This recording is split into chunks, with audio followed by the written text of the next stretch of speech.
আমাদের যারা মেল করে প্রশ্ন করেছেন সেই প্রশ্নগুলোর উত্তরও আমরা দেওয়ার চেষ্টা করছি।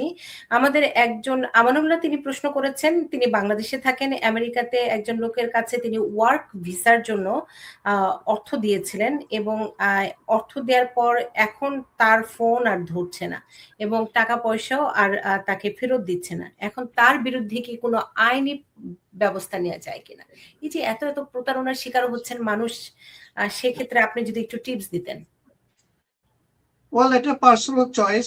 আমরা সবসময় বলে আসছি, এখানে অনেকে আছেন তারা এই ভিসার ব্যাপারে কাজ করেন। তো কাজ করার জন্য টাকা, আমরা তো কোনো টাকা নিয়ে নেই, আমরা অনলি লিগাল সার্ভিসের জন্য টাকা নিতে পারি। ওয়ার্ক ভিসা বলতে আমেরিকাতে এরকম কোনো অপশন নেই। সো একমাত্র যেটা আমার ধারণা হচ্ছে, EB3 আনস্কিলড এর জন্য কেউ যদি টাকা দিয়ে থাকেন বাংলাদেশ থেকে, it takes 5 years to 6 years. তো মোস্ট লাইকলি অনেক এজেন্সি বাংলাদেশে EB3 আনস্কিলড এর জন্য কাজ করে থাকেন। তো এজেন্সি গুলা যদি এভাবে টাকা নিয়ে থাকেন, আপনারা রিসিপ্ট যদি থাকে এজেন্সির বিরুদ্ধে, যারা এজেন্সি যদি দিয়ে থাকে, আপনারা যথারীতি আপনারা বাংলাদেশ লোকাল গভর্নমেন্টের সাথে প্রথমে কমপ্লেন করতে পারেন। কারণ এর বাইরে তো আপনি এখানে বসে এখানে কোনো কমপ্লেন করতে পারবেন না, আনলেস আপনার কাছে যদি কোনো প্রুফ থাকে, কোম্পানি বা মানি রিসিপ্ট বা কোনো এগ্রিমেন্ট যদি না থাকে, আপনি কিভাবে কমপ্লেন করবেন? সো আপনারা অবশ্যই টাকা পয়সা দেওয়ার আগে জেনে শুনে লেনদেন করবেন। কেউ যদি না থাকে, আমার কাছে সেদিন একজন কনফার্ম করার জন্য লোকালি বাংলাদেশ থেকে এখানে ওনার একজন রিলেটিভ পাঠিয়ে আমার সাথে কনফার্মেশনের জন্য আসছে EB3 আনস্কিল এর জন্য বাংলাদেশে আমরা করতে পারি কিনা। আমি it's up to you, but আমি প্রসেসটা বললাম আর কি, কতদিন লাগতে পারে, 5 to 6 years, 7 years যেতে পারে। এতদিন পর্যন্ত আপনাকে ওয়েট করতে হবে। So if you think it আপনার জন্য আপনি করতে পারেন, এটা আমরা এর বাইরে আপনাকে কোনো অ্যাডভাইস করতে পারি না।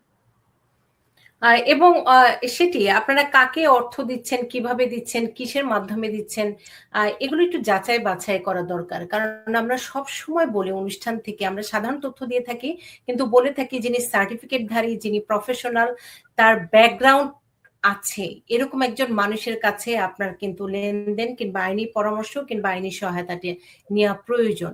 কারণ প্রতারণার শিকার হচ্ছে তাদের কাছ থেকে যাদের খারাপ বাসার, যাদের আসলে সত্যি কথা বলতে কোনো ধরনের সার্টিফিকেট নেই, কারণ তাদের তো কোনো দায়বদ্ধতা নেই, জবাবদিহিতা নেই। হ্যাঁ, এই বিষয়ে আমি অ্যাড করতে চাই। এই যে কারেন্টলি ফ্লোরিডাতে আমাদের এক বাঙালি ভদ্রলোক ইলিগাল, ও স্প্যানিশ, তার ওয়াইফ। তো স্প্যানিশদের মধ্যে এটা প্রচুর হয় এইসব। তো ওকে মেবি কয়েক হাজার ডলার নিয়ে একটা অ্যাপ্লাই করে, as if is a real receipt, USCIS apply করে, একদম কপি USCIS এর মানি receipt with the case number everything নিয়ে হঠাৎ করে সাম রিজন আমার কাছে আসছে। আমার কাছে, আমি যখন দেখলাম, সিস্টেমে গিয়ে দেখলাম এটা কোনো নেই, it's not real, but receipt and money receipt, case number, everything look like a real. So এই যে ইমিগ্রেশন আইসের বই অনেকে টাকা দিয়ে করেন, ফেক একটা রিসিপ্ট দিয়ে দিচ্ছে। So it's very careful. এখানেও হচ্ছে, নট অনলি বাংলাদেশ, এখানেও হচ্ছে, প্রত্যেক কমিউনিটিতে আছে, নট অনলি আমাদের কমিউনিটি, সব কমিউনিটিতে। সেটি একটু সতর্ক থাকতে হবে। এম এ হান্নান তিনি আমাদের প্রশ্ন করেছিলেন, আপু সালাম নিবেন, উনার ভাই উনার জন্য আবেদন করেছিলেন 2016 সালে, কতদিন লাগতে পারে? ওয়েল, 2016 F4 ক্যাটাগরি, ওনার ক্যাটাগরি হচ্ছে F4। অ্যাট লিস্ট এখন চলছে ভিসার ফি দেওয়ার জন্য চিঠি ইস্যু হচ্ছে 2009 এর ডিসেম্বরে যারা অ্যাপ্লাই করেন। তো 9-16 7 years, 7.5 years ওনাকে ওয়েট করতে হবে অ্যাট লিস্ট। আমাদের ইব্রাহিম প্রশ্ন করেছেন, পজ কবে উঠবে, ইমিগ্রেন্ট ভিসা আর কতদিন তাদের অপেক্ষা? ওল, আমরা চাই কালকে উঠুক। এটা আমাদের অনেক ক্লায়েন্ট, আমরা প্রতিনিয়ত আমরা কল পাচ্ছি, আমাদের অনেক ফ্যামিলি ওয়েট করছে রিইউনিফিকেশনের জন্য। সো আমরা চাই ইমিডিয়েটলি, বাট অ্যাকচুয়াল ডেট আমরা জানি না। তবে আশা করি উঠতেই হবে, না উঠলে এটা কেস পেন্ডিং আছে কোর্টে, কোর্ট এনি টাইম কোর্টে এটার বিরুদ্ধে রায় দিবে ডেফিনেটলি।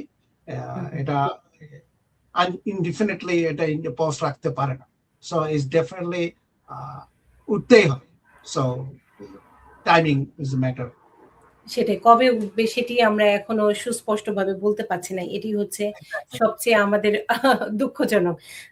ফিরোজ, আমাদের আরো কয়েকটি প্রশ্ন নিতে হবে। ফয়সাল আহমেদ প্রশ্ন করেছেন F4 আবেদনের বর্তমানে আপডেট, যদিও দিয়েছেন, তারপরে আমি একটু ছোট্ট করে নিতে চাই তার প্রশ্নের আলোকে। F4 category, right, F4 category এখন হচ্ছে ফাইনাল অ্যাকশন ডেট, মানে ভিসা অ্যাভেলেবল হচ্ছে November 8, 2008, এবং ভিসা ফি জমা দেওয়া ডকুমেন্ট প্রসেসিং হচ্ছে December 2009।